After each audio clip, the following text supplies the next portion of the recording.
மாண்புமிகு உறுப்பினர் செல்வ பெருந்தகை. மாண்புமிகு பேரவைத் தலைவர் அவர்களே, நம்முடைய சமூக நலத்துறையில் காலை உணவு திட்டம், மதிய உணவு திட்டம், புதுமை பெண், தவப்புதல்வன், ஊட்டச்சத்து, விடியல் பயணம், இப்படி பல திட்டங்களை செம்மையாக செயல்பட்டு வருகிறது. இந்த தோழி இல்லம் உலகமே பாராட்டுகின்ற, இந்தியா ஒன்றிய அரசால் பாராட்டப்பட்ட ஒரு முன்னுதாரணமாக இருக்கின்ற தோழி இல்லத்தை அனைவரும் பாராட்டி வருகிறார்கள். அதுபோல் ஏதாவது புதிய திட்டங்கள் நீங்கள் அறிவிப்பதற்கு வாய்ப்பு இருக்கா என்பதை தாங்கள் வாயிலாக கேடுங்க. மாண்புமிகு அமைச்சர். மாண்புமிகு பேரவைத் தலைவர் அவர்களே, புதிய திட்டங்களை பற்றியெல்லாம் நான் கூற இயலாது.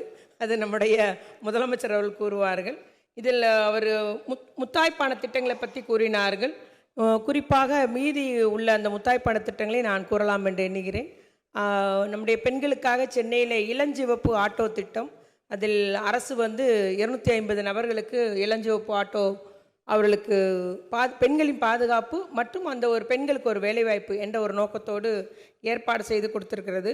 அதுபோல் இந்தியாவிலே நம்முடைய தமிழ்நாட்டில் தான் தமிழ்நாடு கைம்பெண்கள் மற்றும் ஆதரவற்ற மகளிருக்கான நலவாரியம் செயல்படுத்தப்பட்டு அதன் மூலம் இப்பொழுது திறன் மேம்பாட்டு பயிற்சி ஆகட்டும், இல்லை சத்துணவு மற்றும் அங்கன்வாடி பணி நியமனமாக இருந்தாலும் அதில் அதிக அளவு கைம்பெண்கள் மற்றும் கணவனாக கைவிடப்பட்ட பெண்களுக்கு வாய்ப்பு அளித்திருக்கிறோம் என்பதையும் அளிக்கப்பட்டுள்ளது என்பதை கூறிக்கொள்ள விரும்புகிறேன்.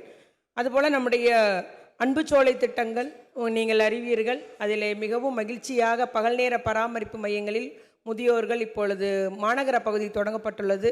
அதன் விரிவாக்கம் செய்யப்பட வேண்டிய கோரிக்கையும் அரசிடம் தொடர்ச்சியாக வைக்கப்பட்டு வருகிறது என்பதையும் இங்கு கூறிக்கொள்ள விரும்புகிறேன். அதுபோல் திருநங்கைகள் இன்று முதலாக ஊர்காவல் படையிலே மதுரை, கோவை மற்றும் சென்னையிலே உள்ள பகுதிகளில் இன்னைக்கு பணியமர்த்தப்பட்டுள்ளார்கள். அவருடைய அந்த பணி சிறப்பாக அமைகிறது என்பதையும் நம்ம ஆய்வு செய்துள்ளோம் என்பதை கூறிக்கொள்ள விரும்புகிறேன். அதுபோல் அன்பு கரங்கள், இன்னும் தாய் தகப்பன் இல்லாத அல்லது ஏதோ ஒரு பெற்றோர் இருந்தாலும் பராமரிக்க இயலாத நிலையில் இருக்கும் எத்தனை குழந்தைகள்னாலும் நான் பராமரிப்பேன் என்று நம்முடைய முதலமைச்சர் அவர்கள் மாதம் 2000 ரூபாய் அந்த பாதுகாவலருக்கு வழங்குகிறார்கள்.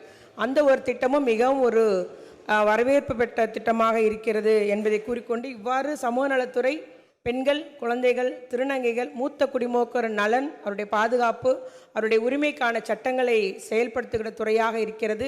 அது நம்முடைய முதலமைச்சர் தளபதியாருடைய ஆட்சியிலே மிகவும் நல்ல முறையிலே எல்லா திட்டங்களும் சரி, சட்டங்களும் சரி செயல்படுத்தப்படுகிறது என்பதை கூறி அமர்கிறேன். நன்றி.